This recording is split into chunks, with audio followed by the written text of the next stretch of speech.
Yang saya hormati Bapak Ibu Majelis Gubernur serta karyawannya, kemudian yang kami banggakan dari PPG Prajabatan Puja yang juga turut hadir pada saat ini.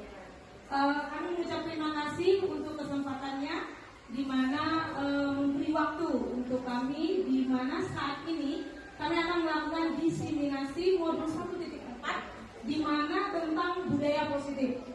Kami diminta untuk membuat aksi nyata, yaitu menyebarkan pemahaman dan pengalaman penerapan budaya positif. Tapi sebelum itu, supaya mencairkan suasana, kita mau ice breaking dulu.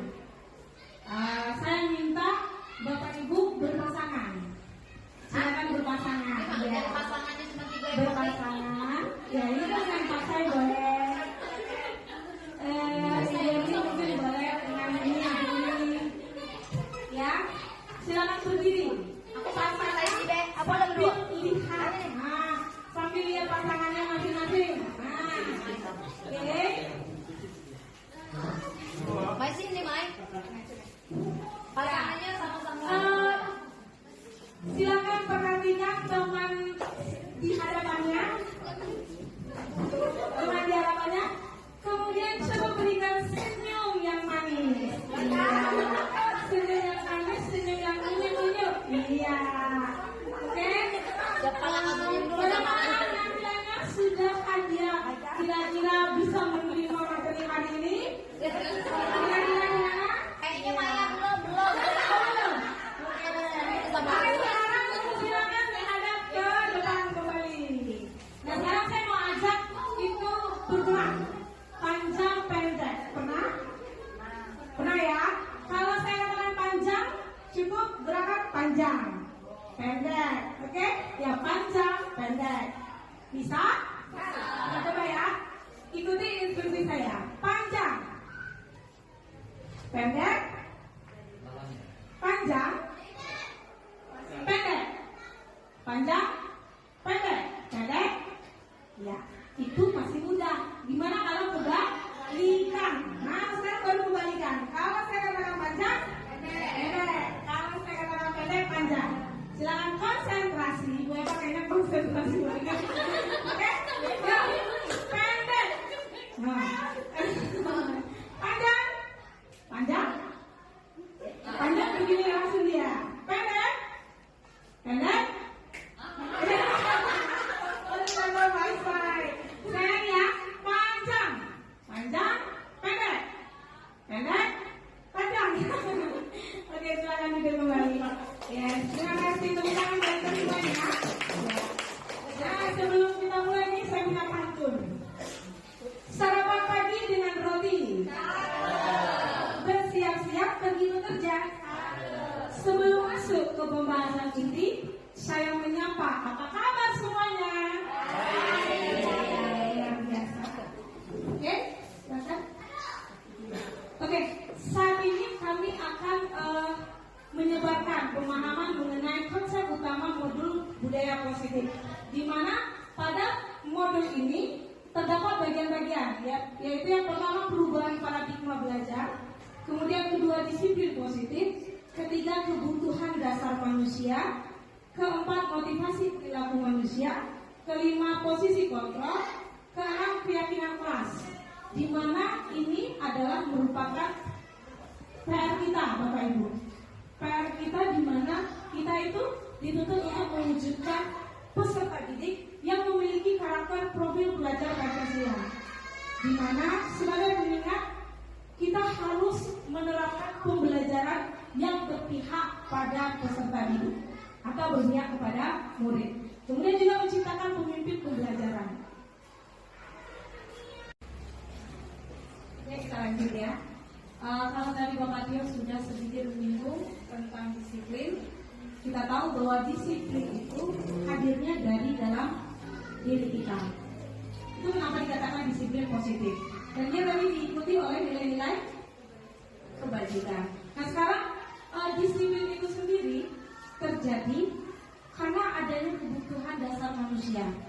Nah, bisa kita lihat pada layar, seluruh perilaku yang dilakukan murid pada dasarnya memiliki tujuan tertentu. Murid memiliki kebutuhan dasar tertentu ketika melakukan suatu perbuatan. Yang pertama itu kebutuhan bertahan hidup. Kedua, kebutuhan cinta dan kasih sayang. Murid ingin diterima dan dihargai. Kemudian yang ketiga yaitu kebutuhan penguasaan, yaitu kebutuhan pengakuan atas kemampuan. Kemudian yang keempat, kebutuhan kebebasan, yaitu kebutuhan akan pilihan. Yang kelima, kebutuhan kesenangan, yaitu kebutuhan untuk merasa senang. Nah, ini akan kita kupas satu persatu.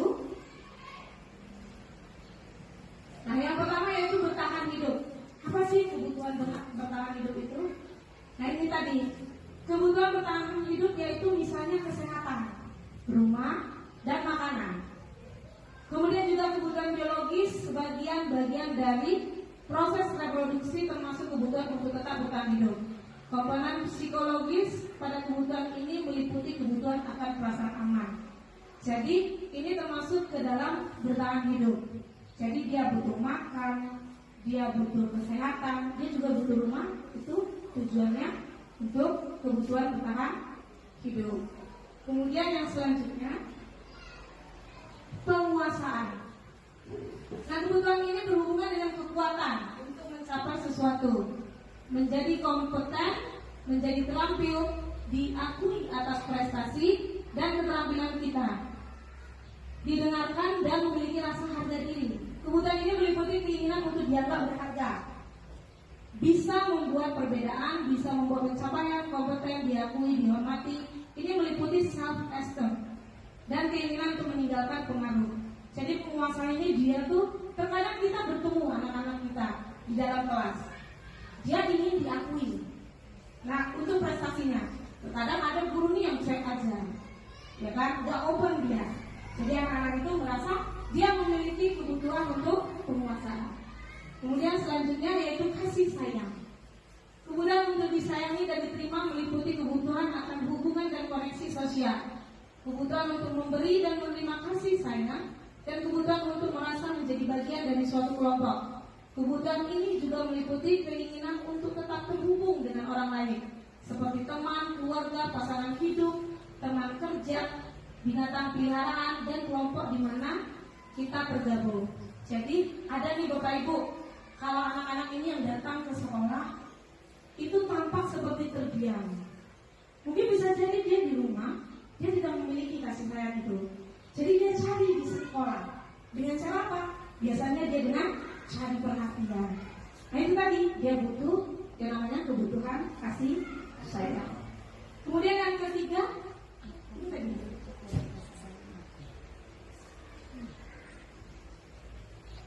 kebebasan. Kebutuhan untuk bebas adalah kebutuhan akan kemandirian, otonomi, memiliki pilihan, dan mampu mengendalikan arah hidup seseorang.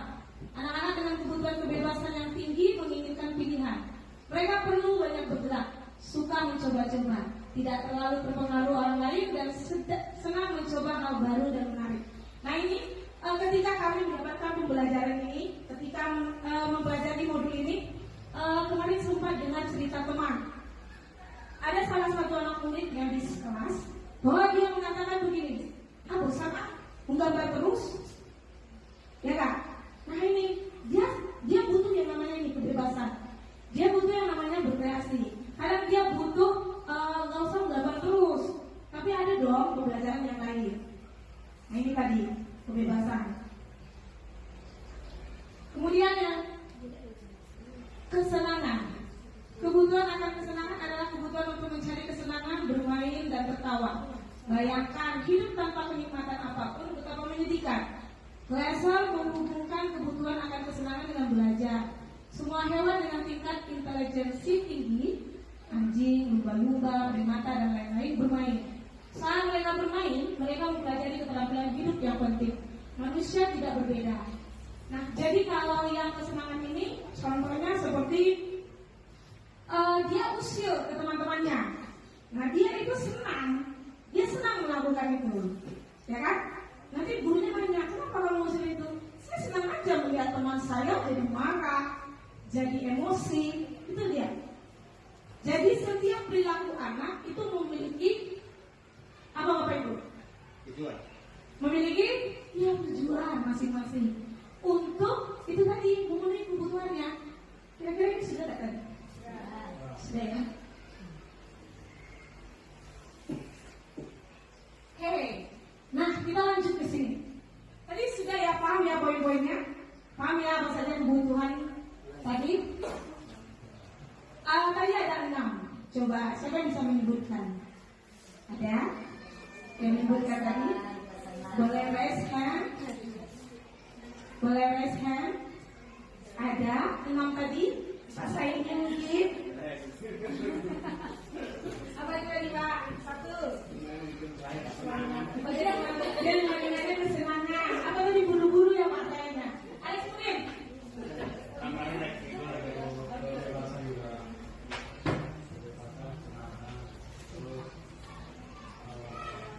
Penguasaan. Kalau jelas, ayo mungkin siapa nih? Adik-adik tadi? Oh Putri. Tadi kayaknya ya serius. Kasih sayang, kesenangan, kebebasan, penguasaan, kasih sayang. Bertahan hidup. Itu malah yang pertama ya? Bertahan hidup yang pertama. Nah sekarang pada layar kita, perhatikan Bapak Ibu, ada sebuah kasus. Dinda, seorang anak kelas 3 SD, begitu tiba di rumah sepulang dari sekolah, menangis dan mengadu pada ibunya bahwa dia benci pada ibu Rani, gurunya. Menurut Anda, kebutuhan apa yang berusaha dipenuhi oleh Dinda? Jika jawabannya seperti ini, kira-kira ada yang bisa jawab? Kira-kira kebutuhan apa yang sedang dia penuhi? Dia pulang, dia curhat, katanya dia benci pada gurunya. Kira-kira? Kasih sayang. Apa? Oh berarti yang tabel pertama ya berarti ya? Oh iya, tabel pertama, ibu guru bilang aku tidak boleh bersenandung sewaktu mengerjakan tugas. Katanya kelas harus tenang, tidak ada suara, kan nggak seru jadinya. Kira-kira itu masih yang mana? Masih yang mana? Kebebasan. Masih yang mana? Yang mana? Kira-kira masih yang mana? Itu ada kata-kata yang ditangkap, kan nggak seru jadinya. Apa? Ya, kesenangan. Kemudian yang kedua, ibu guru tidak menyapaku hari ini. Padahal aku pakai jas kamu baru. Apa itu? Tidak tadi nggak ada perhatian apa? Kasih sayang. Nah, lanjut yang ketiga, aku bosan. Masa belajarnya cuma gitu-gitu aja, dengerin ibunya. Kebebasan sih, masa. Aku sebel gambarku tidak rapi. Malah ibu guru nunjukin ke teman-temanku di depan kelas. Apa itu? Ditunjukin nih gambarnya. Gambarnya ditunjukin ke teman-teman lagi sebel. Gambarnya jelek, ditunjukin. Apa itu? Ya, penguasaan. Kira-kira benar nggak yang kita jawab? Iya. Berarti paham ya? Nanti bisa ya diaplikasikan di kelas masing-masing Bapak Ibu? Oke, sip.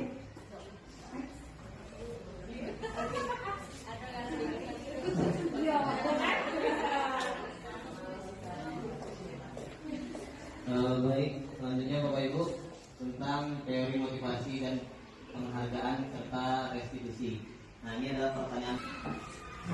Oke, sekarang kita masuk ke posisi kontrol. Stop, Bapak. Nah kira-kira kalau dari kata kontrol, ada yang bisa memahami apa itu kontrol?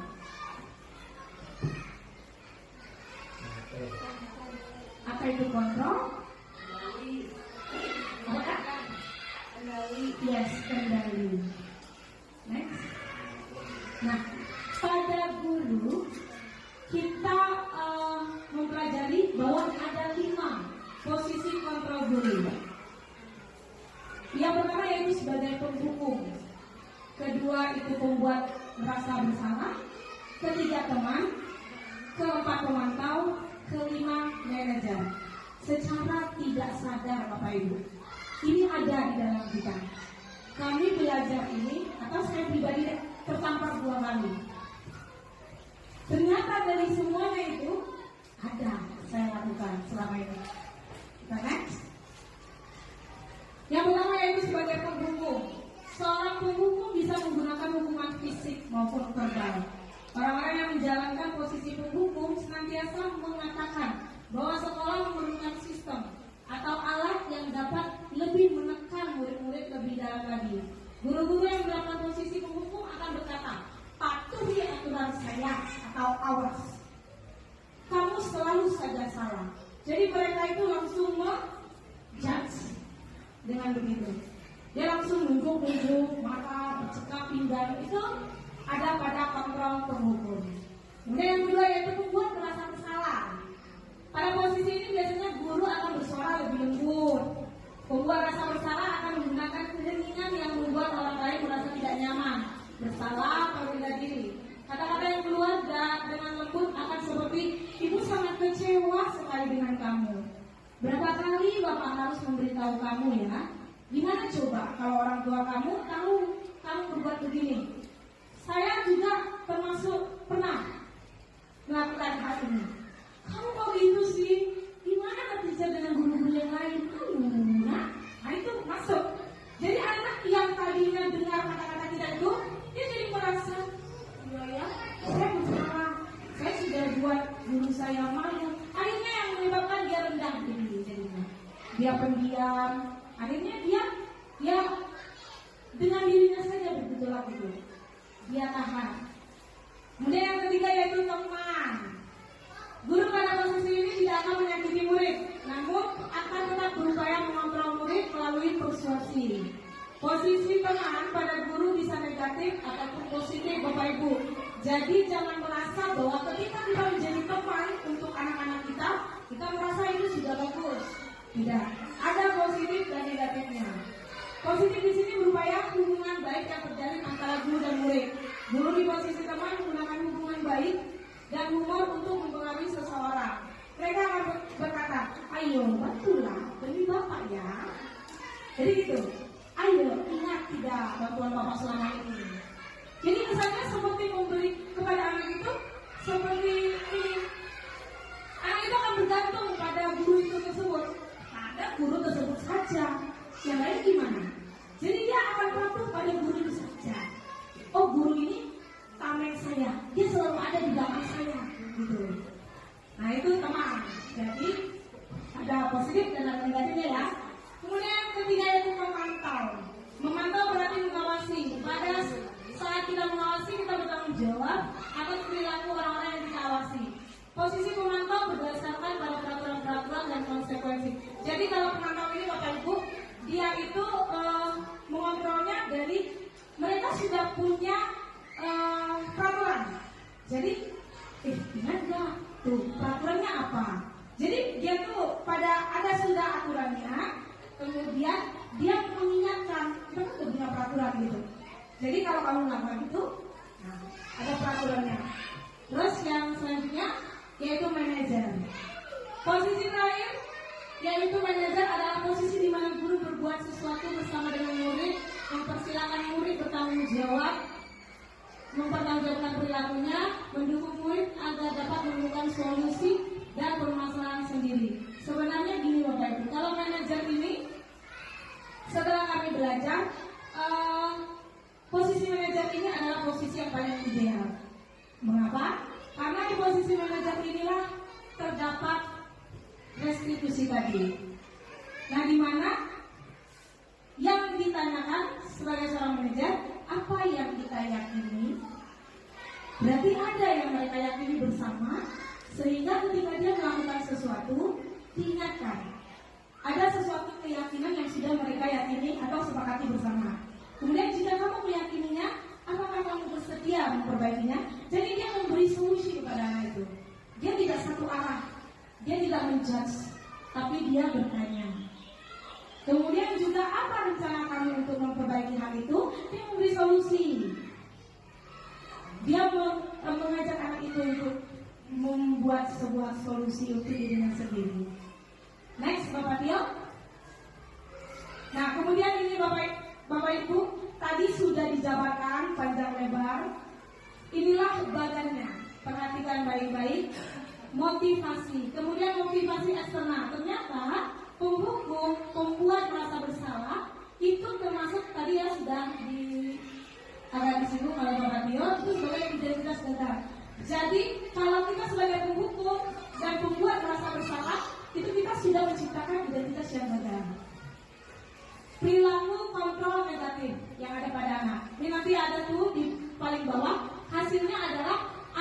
berontak, menjadi pendendam, menyalahkan orang lain. Itu kalau penghukum.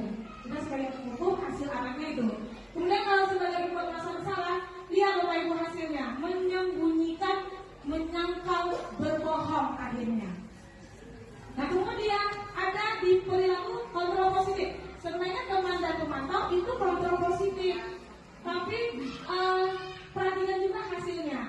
Sebagai teman tadi sudah saya jabarkan, dia akan ketergantungan pada guru tersebut saja. Kemudian kalau pemantau menyesuaikan bila diawasi, jika tidak diawasi dia akan semenang-menang saja. Nah ini kenapa dikatakan manajer sebagai kontrol yang paling ideal. Dia hadir dari dalam intrinsik anak tersebut, yaitu menguatkan watak karakter. Jadi kita menguatkan di situ. Tadi juga ada disinggung Bapak Tio bahwa win-win, jadi menang-menang.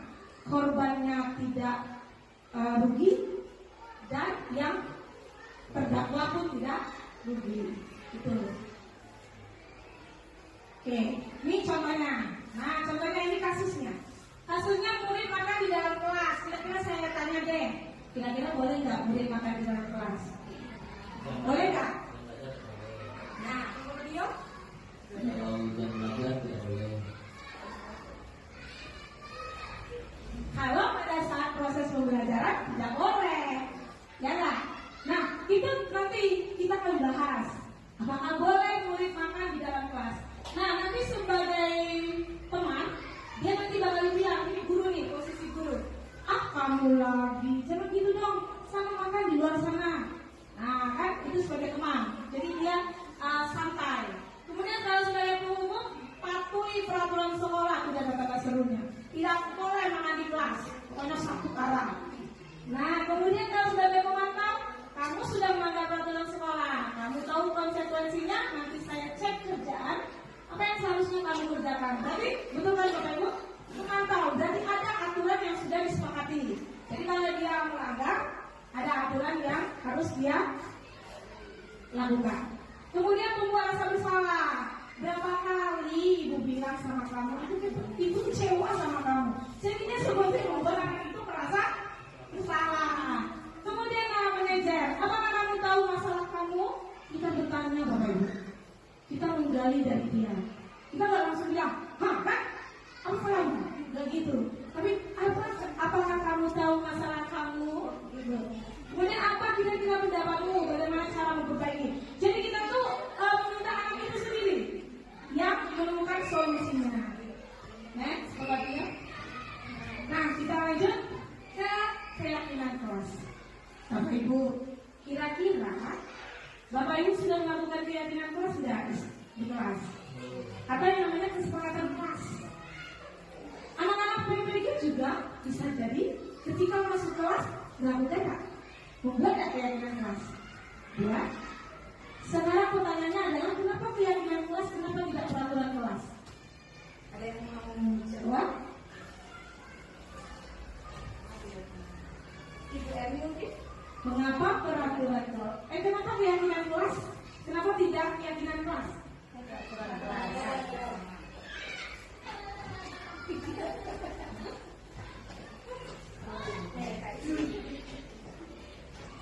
Kenapa keyakinan kelas bukan peraturan kelas? Karena seorang guru harus menanamkan kebebasan berpendapat kepada siswanya tentang visi yang akan dicapai bersama.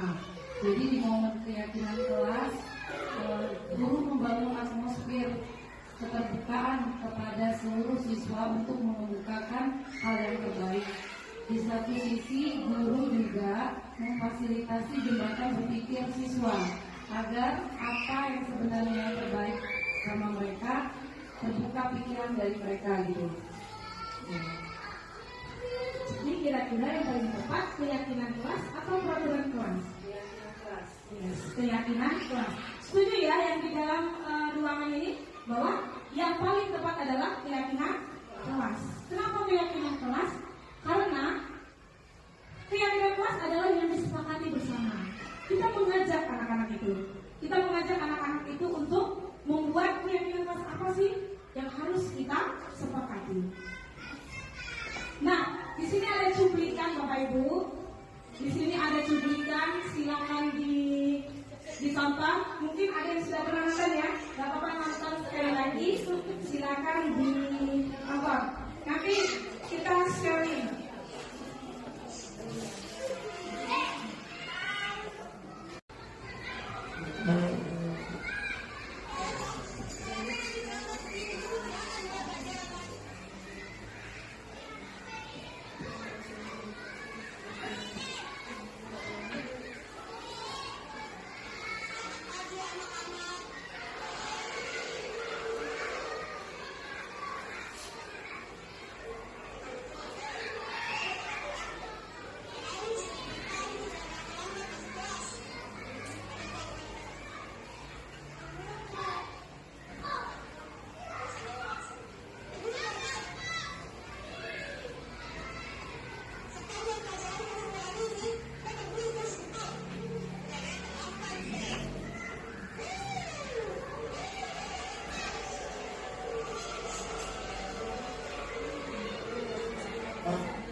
Oke, cek. Nah, gimana Bapak Ibu? Adakah yang meneteskan air mata? Ada? Bapak Sai? Dia kenapa tersenyum?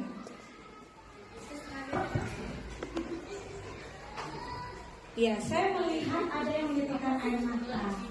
Ibu Eka Yanti. Kira-kira Ibu Eka Yanti ada yang mau di-sharingkan? Belum? Dari video tadi apa yang bisa kita ambil Bapak Ibu?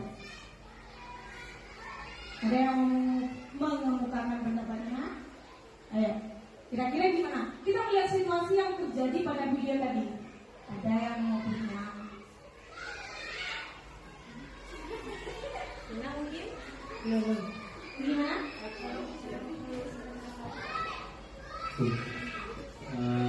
Berdasarkan video tadi, berarti kalau kita hubungkan dengan pendekatan stimulus respon dengan teori kontrol yang sudah dibahas tadi, bahwa semua perilaku itu memiliki tujuannya masing-masing. Jadi kita tidak bisa beranggapan langsung jika terlambat maka itu adalah suatu kesalahan.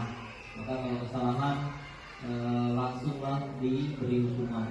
Nah, padahal pada teori kontrol setiap orang itu punya maksud dari perbuatan yang sudah mereka lakukan. Itu kalau dihubungkan dengan teori kontrol. Betul sekali Bapak Ibu. Iya, dari video tadi kita itu diminta Bapak Ibu untuk lebih peka. Kita tidak melihat dari sudut pandang kita saja, tapi kita bertanya. Contoh kasus seperti yang video tadi. Tapi nanti kita bahas akan lebih lanjut lagi. Nah sekarang kita lanjut ke keyakinan kelas tadi. Keyakinan kelas ini sangat berguna dari video yang terjadi tadi. Apa hubungannya? Nanti akan kita hubungkan. Keyakinan kelas sesuatu yang diyakini bersama, yang berasal dari penyatuan pikiran untuk menjadi nilai-nilai kebaikan untuk diturunkan di kelas. Tadi udah disinggung ya. Jadi anak-anak itu masing-masing mereka mempunyai hal-hal yang harus dia sepakati. Next. Nah, keyakinan kelas adalah nilai-nilai kebajikan atau prinsip-prinsip universal yang disepakati bersama secara universal, lepas dari latar belakang suku, negara, bahasa maupun agama. Menurut Gossens 1998, suatu keyakinan akan lebih memotivasi seseorang dari dalam. Jadi dari prinsipnya, seseorang akan lebih bersemangat untuk menjalankan keyakinan daripada hanya sekedar mengikuti serangkaian peraturan. Nah, ini poinnya.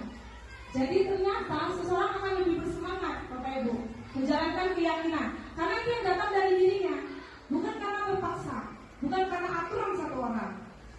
Next. Nah, ini adalah proses pembuatan keyakinan kelas yang kami lakukan di dalam kelas. Yang pertama yaitu kita merumuskan peraturan kelas. Jadi diawali dari peraturan kelas. Jadi diawali dengan peraturan kelas, kemudian peraturan kelas menjadi keyakinan kelas, Bapak Ibu.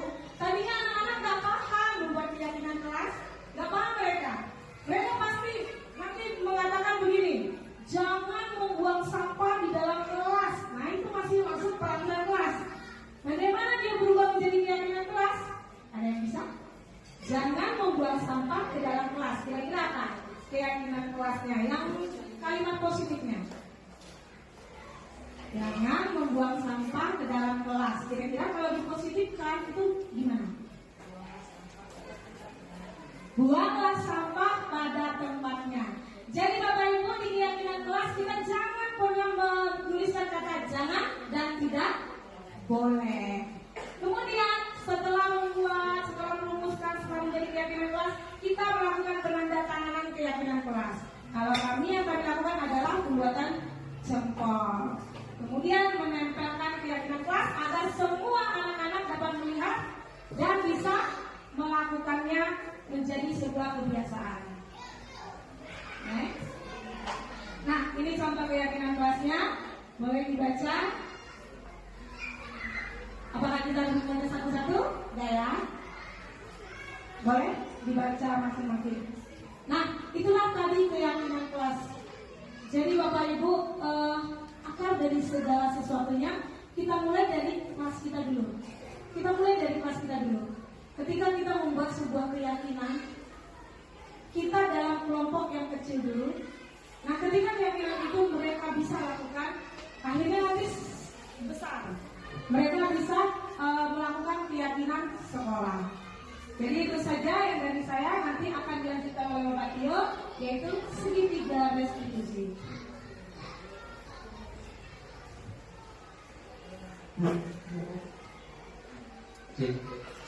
Baik Bapak Ibu, ini udah materi terakhir, yaitu tentang segitiga.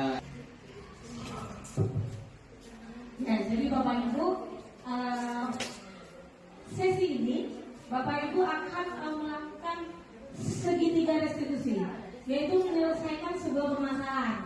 Permasalahan itu terjadi. Nah, tadi kan ada segitiganya tuh, mana Bapak Tio? Nah, yang pertama kita menstabilkan identitas dulu Bapak Ibu. Apa yang harus kita lakukan di situ? Kita menenangkan mereka dulu. Jadi kamu dengan mengatakan kamu bukan satu-satunya yang pernah melakukan ini. Maksudnya gini, kita tahu semua orang pasti berbuat salah.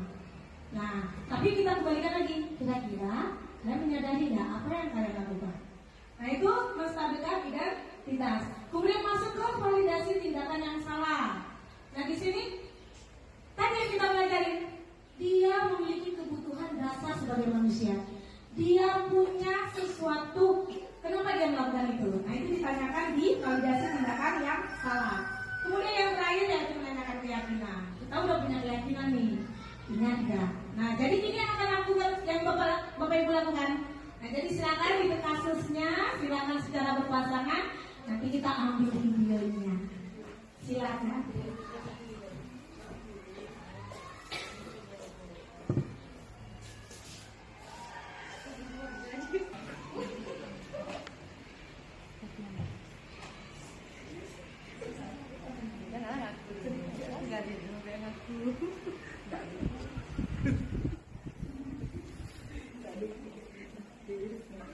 Nah, ini kalau dari Saya 90, kamu 60.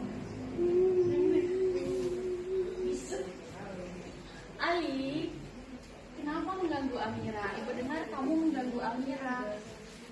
Ali berbuat salah itu tidak apa-apa. Tapi boleh ibu tahu alasan kamu pasti punya alasan kan untuk mengganggu Amira. Apa alasannya? Saya merasa senang. Merasa senang? Oke.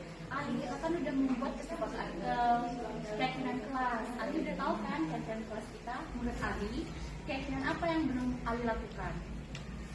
Yang belum saya lakukan? Saya belum menghargai teman. Iya, jadi bagaimana? Apakah Ali merasain perbuatan yang benar atau salah? Menurut saya salah, Bu. Ini saya menuntut Amira.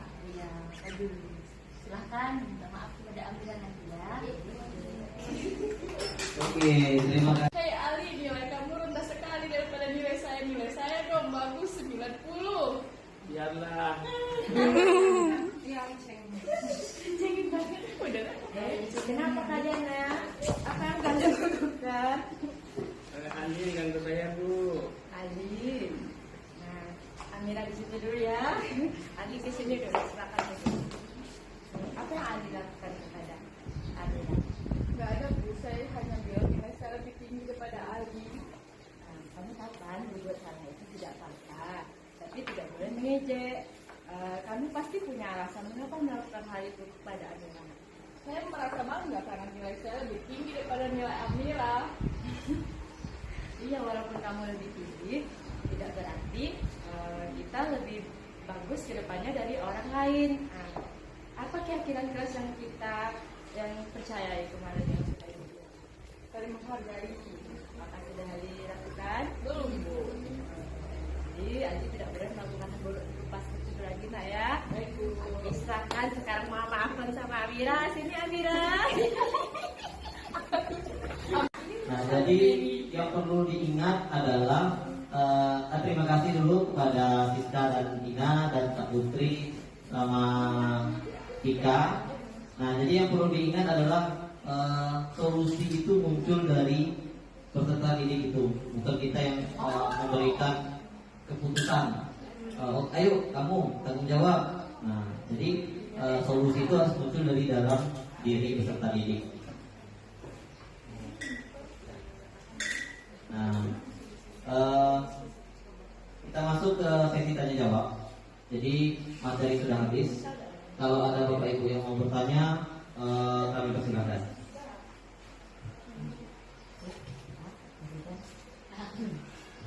Terima kasih sebelumnya Pak Tio dan Teacher Salih.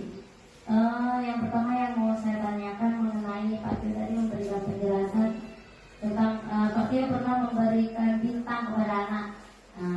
Dan saat ini saya juga lakukan itu Pak Tio. Tadi yang saya dengar bahwa Pak Tio mengutarakan bahwa memberikan bintang itu sepertinya tidak ada sisi positifnya, yang ada hanya sisi negatif. Menurut saya maksudnya di sini dengan kita memberikan sebuah bintang itu adalah suatu penghargaan untuk anak-anak. Yang tadinya Pak Tio menjelaskan bahwa maksudnya gini, anak itu melakukan ketika karena ada bapaknya yang saya lakukan, di edit akhirnya anak tuh selalu bermaafan gitu. Nah, anak tuh sepertinya akhirnya memang harus ya sudah maafin ya, nah gitu. Itu secara tidak langsung saya merasa memaksa diri bahwa anak itu yang harus memaafkan temannya gitu. Terus kayak tadi kita memberikan hukuman, sementara tadi endingnya bahwa kita udah maafkan. Kayak contohnya tadi menjatuhkan makanan ke temannya, sementara kita memberikan hukuman dengan kan secara langsung tadi konsekuensinya langsung anak disuruh mencuci baju tersebut. Sementara yang selama ini saya lakukan, selama ini saya terapkan, ketika terjadi sesuatu kepada anak-anak, selalu akhir endingnya tuh bermaafan gitu Pak Tio, tanpa harus ada hukuman kepada anak-anak yang melakukan kesalahan seperti itu Pak Tio. Bagaimana untuk selanjutnya? Terima kasih.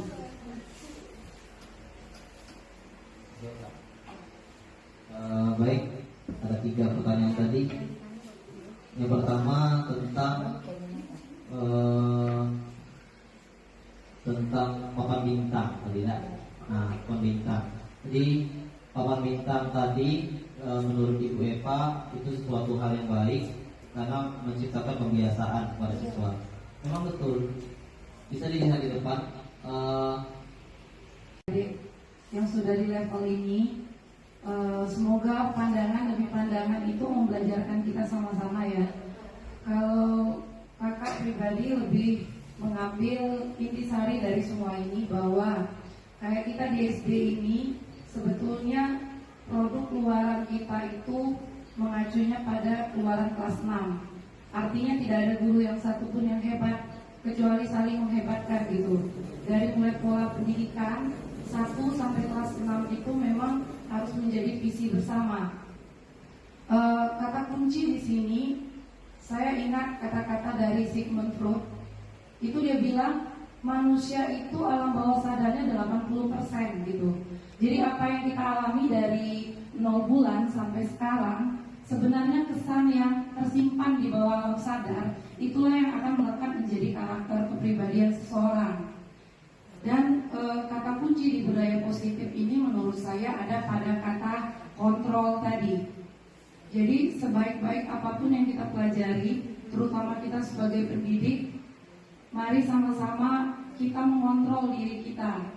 Bukankah katanya pepatah bilang musuh terbesar itu adalah diri sendiri gitu. Jadi mana mungkin kita memiliki visi yang istimewa di hadapan murid-murid kalau kita saja tidak bisa mengontrol visi pribadi kita, yaitu menjadi guru yang bahagia gitu. Jangan-jangan kalau kita sangkut pautkan dengan KSE, sosial emosional, kita dengan tidak kesadaran penuh berada di tengah mereka. Kita membawa segala gejolak pribadi gitu. Jadi yang terbaik di posisi kontrol adalah mengontrol diri sendiri. Jadi saya pernah mendengar waktu saya pendidikan guru penggerak, siswa belajar sedikit dari guru, guru belajar banyak dari siswa. Jadi tanpa kita sadar sebenarnya menghamba, menurut kata Ki itu adalah sebaik-baiknya memaksimalkan potensi kita sebagai guru, orang tuanya di depan kelas untuk mau belajar memahami. Kontrol yang saya katakan adalah termasuk kontrol diri kita mempelajari hal yang terbaik yang harusnya kita berikan kepada siswa. Karena jika tidak, contohnya saja tentang menata norma di dalam kelas. Kita tahu bahwa pendidikan itu sesungguhnya membekali hal-hal yang harusnya kita jaga dan kendalikan. Apa-apa yang sudah ada potensi sebenarnya sudah ada dalam diri mereka. Kita hanya memberikan batasan. Seperti yang kata Bu Epa, saya paham maksudnya, kok selalu happy ending sih? Ada dong yang membuat mereka yang jelek berubah gitu ya. Nah itu ada yang namanya scaffolding. Scaffolding itu ketika kita misalnya menerapkan, kita baru dapat pengajaran baru nih, segitiga restitusi, tapi nggak berakhir di endingnya itu, Bu Eva, yang pernah saya dapatkan dari guru saya juga gitu. Jadi scaffolding itu adalah jembatan penghubung sampai akhirnya kita bisa. Filosofinya seperti kita membersamai ananda belajar berjalan gitu. Ada norma yang di dalam visi kita tuh mereka harus mampu di titik itu, menghargai misalnya dalam integrasi mata pelajaran, dalam keseharian ada tatih-tatih kita gitu loh, pendampingan kita yang harus kita berikan agar mereka itu sampai pada norma yang sesuai di masyarakat. Seperti yang kata Ki Hajar Dewantara, kita harus menumbuh kembangkan ya sampai manusia itu mencapai level kebahagiaannya di dunia dan akhirat, selamat gitu. Jadi menurut saya pribadi, terima kasih semangat juangnya adik-adik semua, ikut bangga, ayo sama-sama wujudkan visi 151 gitu. Yang bisa kakak ucapkan sekali lagi, kita nggak bisa bangun kelas sendiri. Tidak ada kelas 1 yang hebat, kelas 6 yang hebat, kelas 4 yang hebat, kecuali kelas 1 sampai 6-nya memiliki visi yang sama gitu. Jadi ayo mari sesuai dengan budaya kontrol ini mulai mengontrol diri, termasuk dalam belajar, mengasah dan menambah wawasan hasanah kita demi keberpihakan kepada murid, agar kita berusaha terus untuk menjadi guru-guru yang bahagia di depan murid kita gitu. Menerapkan budaya tidak ada hukuman gitu. Cuman kami menyadari bahwa kita pun berproses belajar. Bukan hak kami untuk memaksakan suatu keinginan, ayolah, masa ini gak ngerti gitu, enggak ya. Jadi ayo, sudah punya pandangan yang sama melihatnya, kita mungkin mulai tipis-tipis budaya di hari Senin, tapi kita butuh kolaborasi rekan-rekan dari kelas 1. Artinya gini, kita punya paguyuban kelas. Jadi monggo, yang saya bilang scaffolding itu kita memang nggak cukup yang besok ingat upacara apa yang harusnya dilakukan besok kok gitu kan ya. Jadi boleh diingatkan terus apa yang mereka harus bawa. Jadi kita tes kayak gitu deh. Jadi nggak ada lagi yang berdiri depan situ atau dengan ucapan misalnya kita kurang-kurangin lah. Kalau ini maka bapak akan ini gitu misalnya ya. Jadi tidak ada lagi artis-artis yang lebih dari pembina upacara kadang-kadang gitu ya. Jadi pelan-pelan kita geser budayanya jadi lebih positif, tentunya dengan pemahaman yang bersama yang lebih baik. Baik, sama dengan harapan KIT tadi. Jadi semoga nanti ke depannya kita bisa menghilangkan hukuman-hukuman tadi, mengubah bagaimana menciptakan disiplin positif di sekolah kita. Nah dulu mungkin cuma Kak Eci, Kak Seri, Kak Bu Fitri yang punya pemahaman ini. Nah jadi kalau mereka memaksakan mungkin kita langsung menganggap tidak sependapat. Nah tapi setelah pertemuan ini harapannya kita semua punya pandangan yang sama. Iya. Tadi ada kontrol posisi kontrol guru, kita bisa berubah menjadi posisi manajer, terus memahami bahwa setiap tindakan punya tujuan, dan terakhir kita bisa menerapkan segitiga restitusi dalam penyelesaian suatu masalah. Nah, kembali Bapak Ibu, saya minta perwakilan, ada yang mau menyampaikan refleksi? Ini ya, lu ngomong.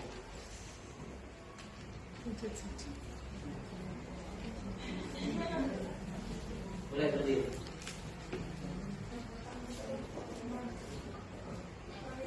Baik, terima kasih sebelumnya atas kesempatannya. Di sini saya akan sedikit memberikan refleksi tentang peristiwa apa yang telah kita lakukan pada siang hari ini, yaitu di mana peristiwanya yaitu sama-sama kita mengetahui tentang atau menelaah tentang budaya positif, di mana kita semua di sini punya kontrol diri sendiri. Kita sebagai guru tidak bisa menuntut anak untuk melakukan sesuatu di mana di dalam hatinya itu tidak ada kesadaran dirinya. Oleh karena itu tadi dijelaskan juga kita sebagai guru harus yang bersifat manajer, di mana tidak ada hukuman, tetapi kita bisa melakukan konsekuensi. Nah, perasaan setelah saya mendapatkan ilmu yang telah dibahas tadi, saya merasa banyak sekali mendapatkan ilmu. Tentunya ilmu ini akan saya terapkan ke depannya, di mana kalau kita sebagai guru ini bukan sebagai guru yang pengancam, tetapi kita sebagai manajer tadi. Dan penerapan ke depan tentunya kita masih juga sama-sama belajar untuk menjadi guru yang lebih berpihak kepada peserta didik. Mungkin sekian dari saya, terima kasih. Baik, sedikit wejangan ketua dari PPL. Jadi harapannya kalau kami kan yang sudah jadi guru ini mulai dari suatu kesalahan. Jadi kami sudah salah, kami mau mulai memperbaiki diri. Jadi harapannya kepada adik-adik PPL itu sudah punya modal awal dalam untuk besok menjalani perannya sebagai guru. Tidak lagi menerapkan apa-apa yang sudah salah tadi, yang sudah kita bahas tadi. Jadi sudah punya modal yang lebih dari kami yang sudah melakukan kesalahan ini. Baik, penutup dari Bu Tari, silakan. Oke, jadi kita akhiri pertemuan kita kali ini. Jadi harapan kami ya seperti tadi, mari kita ciptakan ekosistem yang positif di SD Negeri 151, menjadi guru yang memiliki kontrol yang lebih berpihak kepada peserta didik, kemudian juga menanamkan keyakinan kelas.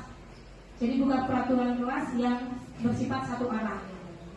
Jadi demikian, karena tadi dibuka oleh pantun, jadi sekarang ditutup oleh pantun. Boleh. Buah nanas, buah ceri, dicampur gula, enak sekali. Cukup sekian pertemuan kali ini, semoga bisa bertemu kembali. Burung dara, burung cendrawasih, cari dulu di Papua. Cukup sekian, terima kasih, semoga bermanfaat untuk semua. Terima kasih. Assalamualaikum warahmatullahi wabarakatuh.